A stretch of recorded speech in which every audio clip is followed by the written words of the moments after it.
This is the War Brief Daily for August 24th, 2026.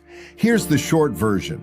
Ukraine appears to have widened its deep strike campaign across Russian and occupied Crimea support infrastructure, while Russia maintained pressure on Ukrainian rear areas. But let's keep this clean. The strike effort is credible. The full target list and damage claims are not yet independently confirmed. Tonight, we're tracking three things. First, Ukrainian drone activity against Russian logistics and military support nodes. Second, continued Russian air pressure, including reported damage to industrial infrastructure in Sumy Oblast. Third, a notably thin verified board outside Ukraine. No spin, no recycled headlines, just what we can support. First, Ukraine. Ukrainian defense reporting and regional accounts describe drone attacks on August 23 against targets in Russia and occupied Crimea. The reported target set includes the Ozon logistics facility in Orenburg, the Yeysk oil loading complex in Krasnodar Krai, and a cluster of military support infrastructure. That cluster reportedly includes a naval drone facility, a Geran and Gerbera relay node, an ST-68 radar, warehouses, repair infrastructure, and sites linked to Saky in occupied Crimea.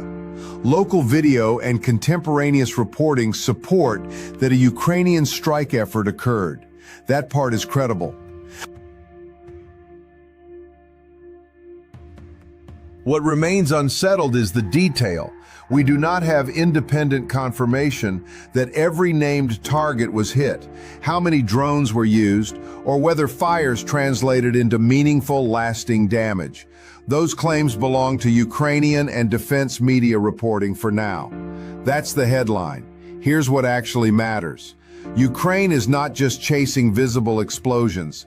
The target logic runs through Russia's operational system: logistics, fuel movement, radar coverage, drone support, repairs, and airfield-linked infrastructure. Take out one node, and the local effect may be limited. Pressure several categories at once, and Russia has to move air defenses, disperse equipment, reroute supplies, and spend more capacity and protection. If you strip away the noise, this is about scale, timing, and systems. And that changes the math, even when the immediate damage picture is unclear. The key confirmation markers are Russian regional authority notices, emergency service reports, satellite imagery, fire data, and any prolonged disruption at the named facilities. Until then, treat specific destruction claims as reported, not verified. Second, Russian pressure on Ukraine continued. Ukraine-focused reporting describes sustained Russian air and ground activity, particularly on eastern axes, alongside strikes affecting transport, energy, and populated areas. The cleanest confirmed item in the available record is an official Ukrainian statement from Foreign Minister Andriy Sybiha. A Russian strike damaged a Mondelez facility in Sumy Oblast on August 23rd. That is a specific official claim about a specific incident. The munition type, the full damage assessment, and any military relevance have not been independently established. Still, it underscores a familiar operational problem for Ukraine. Industrial and civilian-linked infrastructure near the northern border remains exposed, and every alert pulls on air defense, emergency response, and repair capacity. There are also reports of Russian ballistic missile activity and alerts around Kyiv ahead of Ukraine's Independence Day. Reporting supports continued air pressure, but not a fully corroborated event log for every launch, intercept, or impact within this exact window. So we're not going to manufacture certainty where it does not exist. No confirmed, decisive frontline breakthrough emerged in the material reviewed. High activity is not the same thing as verified territorial change. Now, the wider board.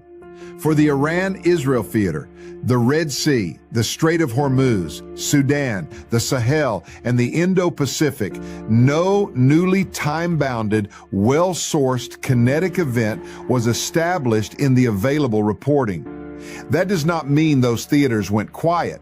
It means the evidence does not justify filling airtime with old strikes, recycled maritime incidents, or routine political statements. That restraint matters. A global brief is only useful if it separates new signal from old noise. Watch next, confirmation of damage at the Russian and Crimean logistics, fuel, radar, and repair sites. The scale and composition of any Russian Independence Day period air campaign and late official reporting that may clarify events from August 23rd. That's your War Brief Daily for August 24th, 2026. No spin, no noise, just intel.